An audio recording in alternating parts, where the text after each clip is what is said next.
Hamma homiladorlik va tug'ruq haqida gapiradi-yu, lekin hech kim tug'ruqdan keyingi ahvolingiz haqida gapirmaydi.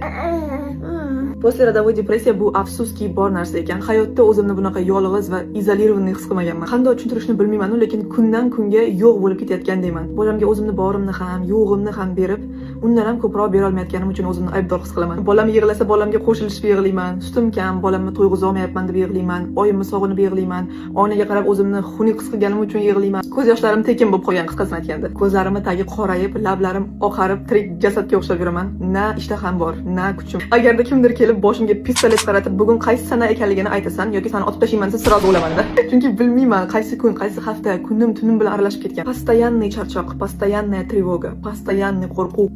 Aytmoqchi bo'lganim, agar siz ham bularni his qilayotgan bo'lsangiz, bilingki, siz yolg'iz emassiz, siz yomon ona ham emassiz. Shunchaki hayotingiz bir kunda radikalni o'zgarib ketganiga, tanangiz shok holatida bo'lganiga va yelkangizga juda ham katta mas'uliyat yuklanganiga qaramasdan, tirik qolish uchun qo'lingizdan kelayotgan hamma narsani qilib ko'rayotgan Allohning bandasisiz. Xudo xolasa qo'limizdan keladi, qizlar. Главное chuqurlikka tushib qolmaslik va главное yordam so'rashni bilish.